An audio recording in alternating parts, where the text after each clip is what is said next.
আমার প্রিয় ও স্নেহের সপ্তম শ্রেণীর ছাত্রছাত্রী বন্ধুরা, আশা করি তোমার সবাই ভালো আছো। আজ আমরা যে বিষয়টি নিয়ে আলোচনা করব, সপ্তম শ্রেণীর ফার্স্ট সামেটিভ অর্থাৎ প্রথম পর্যায়ক্রমিক মূল্যায়নের পরিবেশ ও বিজ্ঞানের কোশ্চেন পেপার নিয়ে। দেখো সরাসরি স্ক্রিনে কিন্তু আমরা সপ্তম শ্রেণীর ফার্স্ট সামেটিভ অর্থাৎ প্রথম পর্যায়ক্রমিক মূল্যায়নের পরিবেশ ও বিজ্ঞানের কোশ্চেন পেপারটা দেখতে পাচ্ছ। ফুল মার্কস তোমাদের রয়েছে 15 আর সময় তোমাদের রয়েছে 30 মিনিট। দেখো প্রথমেই তোমাদের রয়েছে ভৌত বিজ্ঞান, একের দাগে রয়েছে সঠিক উত্তরটি নির্বাচন করো যে কোনো চারটি প্রতিবর্ষে, মানে 1 করে 1 × 4 = 4। প্রথম, সিজিএস পদ্ধতিতে তাপের একক ঘন সেমি, মিটার, জুল না ক্যালোরি? উত্তর হবে ক্যালোরি। প্রশ্ন, উষ্ণতা মাপার জন্য ব্যবহৃত হয় ব্যারোমিটার, ক্যালোরিমিটার, অক্সানোমিটার না থার্মোমিটার? উত্তর হবে থার্মোমিটার। প্রশ্ন, তাপ হলো এক প্রকার তরল গ্যাস, শক্তি না বাষ্প? উত্তর হবে শক্তি। প্রশ্ন, পরমাণু নিঃসৃত কণাটি হলো ইলেকট্রন, প্রোটন, নিউট্রন কোনটি নয়? উত্তর হবে নিউট্রন। প্রশ্ন, সোডিয়াম পরমাণুর নিউট্রন সংখ্যা 10, 11, 12 না 13? উত্তর হবে 12। তাহলে সোডিয়াম পরমাণুর নিউট্রন সংখ্যা হচ্ছে 12। দুই থেকে রয়েছে সংক্ষিপ্ত উত্তর দাও যে কোনো দুটি প্রতিটি প্রশ্নে, মানে 1 করে 1 × 2 = 2। প্রথম, একটি শূন্যযোজী মৌলের নাম লেখো। উত্তর লিখবে হিলিয়াম। তাহলে একটি শূন্যযোজী মৌল হচ্ছে হিলিয়াম। পরের প্রশ্ন, অ্যালুমিনিয়ামের যোজ্যতা 3, ক্লোরিনের যোজ্যতা 1, অ্যালুমিনিয়াম ও ক্লোরিন দ্বারা গঠিত যৌগটির সংকেত কী হবে? উত্তর হবে AlCl3। তাহলে অ্যালুমিনিয়ামের যোজ্যতা 3, ক্লোরিনের যোজ্যতা 1, অ্যালুমিনিয়াম ও ক্লোরিন দ্বারা গঠিত যৌগটির সংকেত কী হবে? উত্তর হবে AlCl3।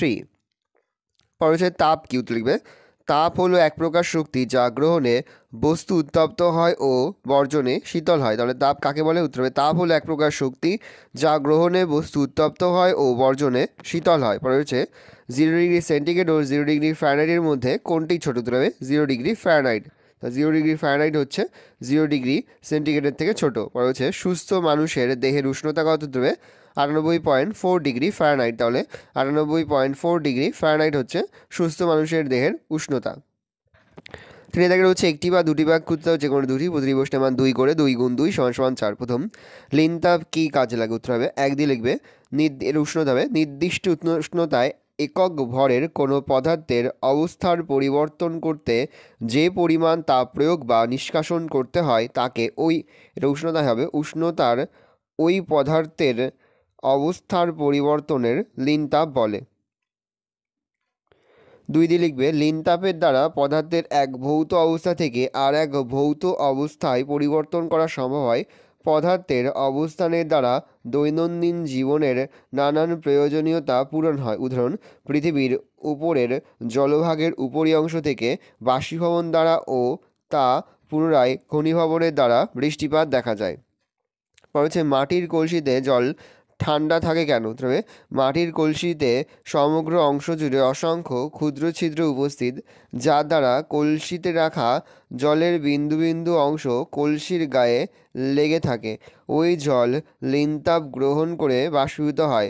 বাষ্পীভবনের জন্য প্রয়োজনীয় লিনতাপ কলসি ও কলসির মধ্যে থাকা জল থেকে গৃহীত হয় আর এই প্রক্রিয়া সর্বদা চলতে থাকে। তাই মাটির কলসির জল সর্বদা ঠান্ডা থাকে।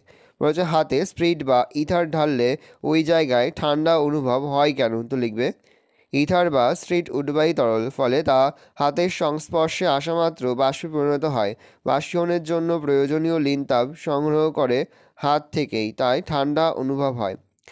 রাসায়নিক বিক্রিয়া কাকে বলে?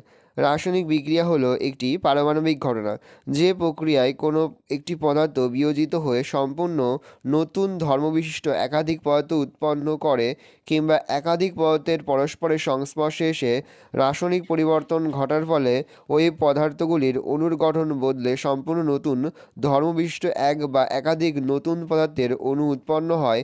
সেই প্রক্রিয়াকে রাসায়নিক বিক্রিয়া বলা হয়। উদাহরণ, অ্যাসিডযুক্ত জলের মধ্যে তড়িৎ প্রবাহ চালনা করলে জল বিশ্লিষ্ট হয়ে হাইড্রোজেন ও অক্সিজেন গ্যাস উৎপন্ন হয়। তাহলে 2H2O তড়িৎ বিশ্লেষণ করলে হয় 2H2+O2।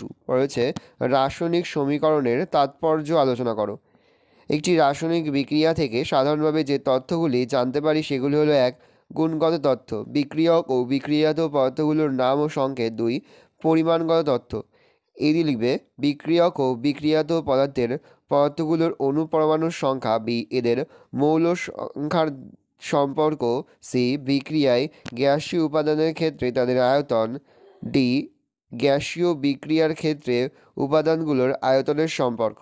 পরে তোমাদের রয়েছে লাইফ সায়েন্সেসের জীববিজ্ঞান, একের দাগে রয়েছে সঠিক উত্তরটি নির্বাচন করো যে কোনো দুটি প্রতিটি প্রশ্নে, এবার 1 করে 1 × 2 = 2। প্রথম, শর্করা জাতীয় খাদ্যের প্রধান উৎস হলো ভাত, মাছ, মাংস, মাখন। উত্তর হবে ভাত। তাহলে শর্করা জাতীয় খাদ্যের প্রধান উৎস হলো ভাত। পর হচ্ছে ডিমের সাদা অংশে থাকে ভিটামিন, লিপিড, প্রোটিন না কার্বোহাইড্রেট। উত্তর হবে প্রোটিন। তাহলে ডিমের সাদা অংশে থাকে প্রোটিন। পর হচ্ছে প্রোটিন জাতীয় খাদ্য হলো দানাশস্য, তেল, মাখন না মাংস। উত্তর হবে মাংস। প্রশ্ন, লোহিত কণিকায় যে প্রোটিন উপস্থিত গ্লোবিউলিন, ফাইব্রিনোজেন, হিমোগ্লোবিন না মায়োসিন। উত্তর হবে হিমোগ্লোবিন। প্রশ্ন, রিকেট রোগ যে ভিটামিনের অভাবে হয় তা হলো vitamin A, vitamin C, vitamin E না ভিটামিন ডি। উত্তর হবে ভিটামিন ডি।